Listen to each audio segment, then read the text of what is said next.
Hello and welcome to week 14. Again, video's a little late. Apologize for that. It's been rather a busy end of the semester here. But here we are at chapter 10. People are already beginning with the discussion, so this is a little bit of not very timely instruction. However, when I created the psychology program, I looked at the guidelines for the psychology major published by the American Psychological Association. And at the beginning of the book, at the beginning of every course book, there's a section that aligns all of the assignments and discussions and whatnot to those outcomes. In addition to that, the American Association of Colleges and Universities, AAC&U, has another set of outcomes based on their value rubrics. Value added learning for undergraduate education is what that means. And I aligned the assignment to that. Now, in each one of your course books, you can see where each one of the things I'm having you do aligns with the outcomes of the American Psychological Association. I'm asking for you to think about that particular component. Now, here's the thing. Just a couple months ago, went to a conference and they have a new set of guidelines. They're similar but different enough that I have to re-edit all of the course books to do that alignment again. And in the new version, all I'm doing is putting in the assignments, not the discussions and what. I'm just going to be aligning the assignments. There's a couple course books that are going to be coming out in the in the spring, coming right up, that have a different kind of alignment. But just looking at that, that's sort of the effort I'm making to make sure that I communicate clearly why I'm having you do all these assignments. They align with what the American Psychological Association is expecting from me to give to you in terms of the opportunity to learn what they feel is the most appropriate things in an undergraduate major in psychology. We then also have discussion 6 in our special assignment, the Pinker book, and we're looking at the concepts of populism and nationalism. That discussion's already going. That's great. And then challenges to the values of science and reason. And we see that there are a lot of challenges. There's a lot, and there's even statements, that I've seen already, like, no matter what anybody tells me, this is what I believe. Really? Like, no matter what anybody tells you, like,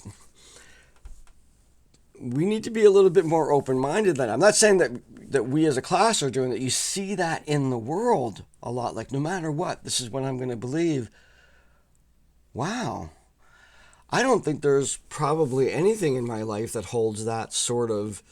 There's hopes and there's faith and there's things like that I have for things that are unexplainable, but there are things that people could tell me, as they've done in class, told me things that I've had to rethink and grow just like you do.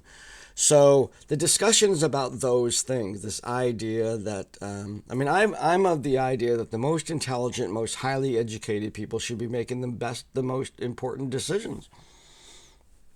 That's why we hire experts, right? So that's my base feeling. And so this sort of populist movement is not a very big deal with me. I'm not a big, the common person knows the best way to do things, and sometimes they do. It's wherever the best ideas come from, left, right, middle, space. Wherever the best ideas come from, I think that's where we should go. But it takes people skilled at that to be able to bring that to a political process and the decisions making that happens in our government and shapes our world.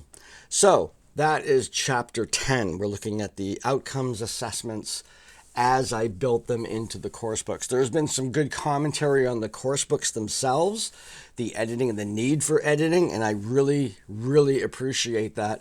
I really appreciate, and I'm going to try and figure out how to do this, how to reward people who send me messages when they come across something that's weird in the course book, like a misspelling or the way I phrase something, or something like that. If I get, or grammar, if somebody would send me that information, somehow rewarding that individual through extra credit or something. I don't know. But you're my editorial board. I put these out, they're kind of like well, they're not really. They're sort of like 2.0. They've been through the mill. All of them been through the mill. And I hear comments about the spellings and whatnot. I catch some of them, but I'm really looking for the details, like on page whatever, this line. And then I can go in and then that's fixed forever.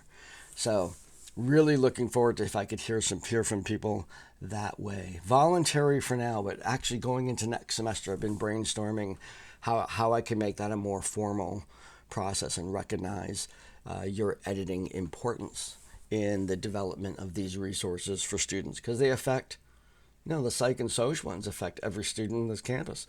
So good to have those edited. So thank you for that, and I really appreciate the support and understanding of what goes into that. So carry on. Here we're talking about the outcomes of the program, getting a sense of all these classes and how they align with what the American Psychological Association wants you to know when you have an undergraduate degree in psychology. Okay, so that's what this week is all about. Have a great rest of the week, and I look forward to more dialogue in the online discussions, and have a great day.